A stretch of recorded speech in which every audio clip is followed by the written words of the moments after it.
बिस्मिल्लाहिर्रहमानिर्रहीम अस्सलाम वालेकुम। कैसे हैं आप लोग देख रहे हैं मेरा YouTube channel SR trading club. आज का हमारा टॉपिक है गोल्ड के डेली एनालिसिस।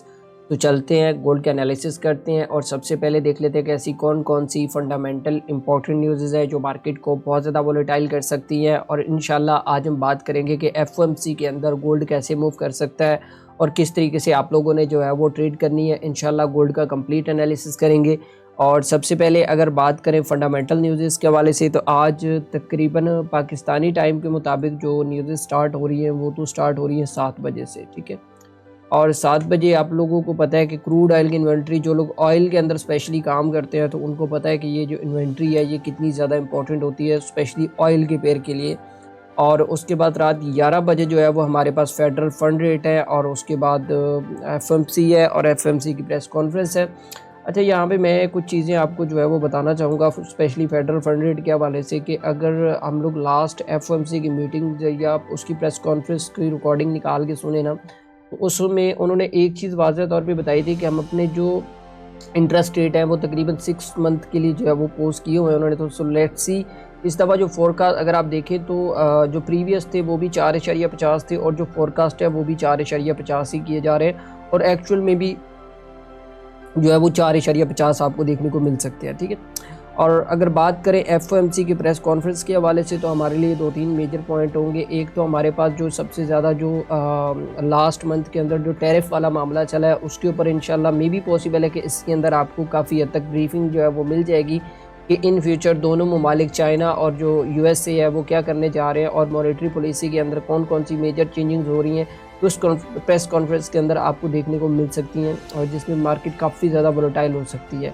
और बल्कि मैं तो ये कहूँगा कि इस इंटरेस्ट रेट से इसको इतना ज़्यादा फ़र्क नहीं पड़ेगा जितना इस प्रेस कॉन्फ्रेंस से जो है वो मार्केट बहुत ज़्यादा वोलेटाइल हो सकती है। तो ये आप लोगों ने बिल्कुल भी मिस नहीं करनी है और इंशाल्लाह मैं भी उस टाइम के ऊपर जो है वो आपको ग्रुप में साथ साथ अपडेट करता रहूँगा।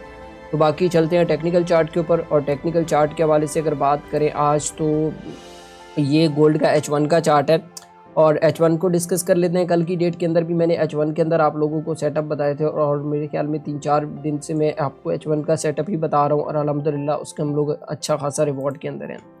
और अगर हम लोग बात करें, अभी पहले थोड़ा सा प्रीवियसली बात कर लेते हैं कि प्रीवियसली जो ट्रेडिंग सेटअप था वो क्या था, कि उससे मतलब जो हमारे पास जो सोमवार वाले दिन का जो सेटअप था वो ये था, ठीक है। इस जगह पे मैंने आप लोगों को बताया था कि अगर मार्केट इस हाई को ब्रेक करती है और इसके ऊपर सस्टेन करती है तो हम इसको बाय कर सकते हैं, ठीक है। और उसके बाद अगले दिन भी मैंने आप लोगों को बाय की ही प्रेडिक्शन बताई थी, मैंने एक भी सेल की प्रेडिक्शन नहीं बताई थी। अभी क्या करना है, सबसे इंपॉर्टेंट चीज़ ये है कि अभी आप लोगों को कैसे ट्रेड करना है। अगर आप लोग एक चीज़ यहाँ पे नोटिस करें तो इसने जो है वो अपना एक क्लियर कट ब्रेकआउट किया और ब्रेकआउट करने के बाद अब एक चीज़ यहाँ पे आप लोगों ने समझनी है कि ब्रेकआउट करने के बाद अब मार्केट जो है वो उसी रेजिस्टेंस के ऊपर जो है वो सस्टेन कर रही है। अब सस्टेन का मतलब ये होता है कि गोल्ड के अंदर मे भी पॉसिबल है कि आपको एक स्पाइक जो है वो नीचे देखने को मिल सकती है। अब नीचे कहाँ तक देखने को मिल सकती है, अब ये आपने बड़ा गौर से समझ लेना है। एक तो हमारे पास ये वाला लेवल है, मतलब जिसको हम ऑर्डर ब्लॉक भी कह सकते हैं, कि मैंने कल की डेट के अंदर भी आपको बताया था कि अगर FOMC के अंदर आपको इस जगह स्पाइक देखने को मिलती है तकरीबन 33.50 और 33.40 के राउंड अबाउट अगर आपको स्पाइक देखने को मिलती है, तो फिर यहाँ से आप जो है एक सेफ बाइंग जो है वो आपको देखने को मिल सकती है कुछ इस तरीके से। एक तो सिनेरियो ये है हमारे पास। अब दूसरा सिनेरियो ये है हमारे पास कि अगर गोल्ड की प्राइसेस ये वाला जो इसने रेंज क्रिएट किया है यहाँ पे इस एरिया के अंदर, ये वाली जो रेंज है, अगर इसको ब्रेकआउट करती है कुछ इस तरीके से और ब्रेकआउट करने के बाद आपको जो है वो यहाँ पे ऊपर प्राइस देखने को मिलती है और ये वाला हाई भी ब्रेक हो जाता है, ये प्रीवियस वाला जो हाई है हमारे पास ये ब्रेक होता है, तो फिर हाई प्रोबेबिलिटी चांसेस होंगे कि गोल्ड की प्राइस यहीं से ही जो है वो आपको बाय साइड की तरफ जो है वो नज़र आ सकती हैं।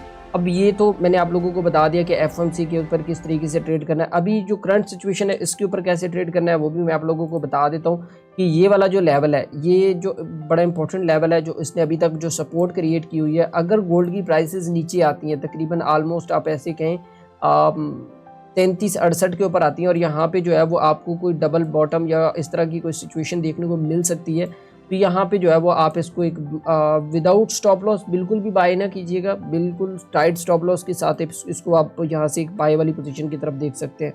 और अगर गोल्ड को आपने सेल वाली साइड पे देखना है तो सेल वाली साइड में आपको यही कहूँगा कि ये वाला जो लेवल मैंने आपको बाइंग के लिए बताया था यही सेम लेवल है अगर तो प्राइसेस जो है वो इसके नीचे क्लोज हो जाती है। अब H1 अगर इसके नीचे कुछ इस तरीके से जो है वो क्लोज होता है और नेक्स्ट कैंडल जो है वो कुछ इस तरीके से इसका लो ब्रेक करती है, तो फिर इसको मज़ीद जो है वो हम लोग सेल वाली साइड पे देख सकते हैं। कहाँ तक के लिए? यहाँ पे 32-63 तक के लिए जो है वो हम लोग उसको सेल वाली साइड पे देख सकते हैं, लेकिन सेल वाले चांसेस बहुत कम है। मे भी पॉसिबल है कि गोल्ड जो अपना ये वाला जो प्रीवियसली जो हाल टाइम हाई है उसको भी टेस्ट कर सकती है इस F1C के बाद। ये बात आप लोगों ने अपने दिमाग में बिठा लेनी है। बाकी यार अब मैंने ना लास्ट टाइम बहुत सारे लोगों के मैसेजेस पढ़े FOMC के मुतालिक, और आज भी काफ़ी ज़्यादा लोगों के क्वेश्चन आ रहे थे। देखिए आप लोग ना एक चीज़ किया करें, जब भी न्यूज़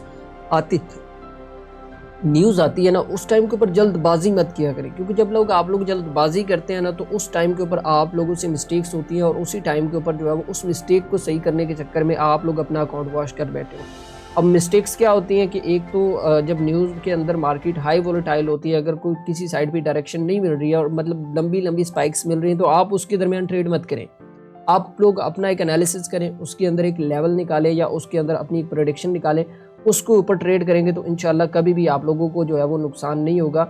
बल्कि मैं तो कहता हूँ कि आप विदाउट स्टॉप लॉस जो है वो बिल्कुल भी ट्रेड ना करें। और न्यूज़ के दरमियान स्पेशली जो बिगिनर ट्रेडर्स हैं, जिनका एक्सपीरियंस ये 1 साल 2 साल या 3 साल का एक्सपीरियंस है, वो मैं कहता हूँ कि इस तरह के न्यूज़ से दूर रहें, क्योंकि ये मेजर न्यूज़ होती हैं और इसके अंदर आप लोगों के अकाउंट्स जो है वो बहुत ज़्यादा वॉश होने का ख़तरा होता है। तो इसलिए न्यूज़ ट्रेडिंग में बल्कि हर बंदे को ये कहता हूँ कि बिगिनर के लिए तो है ही नहीं, ये तो उस बंदे के लिए है जो मतलब कि अच्छा खासा मार्केट के अंदर 8-10 साल का जिसका एक्सपीरियंस है, तो वो न्यूज़ ट्रेडिंग कर सकता है। बट नया बंदा जो है वो न्यूज़ के ऊपर ट्रेड ना ही करे तो बेहतर है। बाकी आज की प्रेडिक्शन आप लोगों को समझ आ गई होगी कि आप लोगों ने गोल्ड में किस तरीके से ट्रेड करना है, किस तरीके से टेक्निकल सेटअप लेना है, किस तरीके से फंडामेंटल चीज़ों को देखना है, प्रेस कॉन्फ्रेंस से आप लोगों ने क्या चीज़ देखनी है। तो इंशाल्लाह मैं भी साथ साथ आप लोगों को अपडेट करता रहूँगा। तो बाकी इस वीडियो को यार अपने दोस्तों तक लाजमी शेयर किया करें ताकि उन लोगों को भी फ़ायदा हो। तो बाकी इंशाल्लाह मिलते हैं कल की वीडियो। दुआओं में याद रखिएगा। अल्लाह हाफिज़।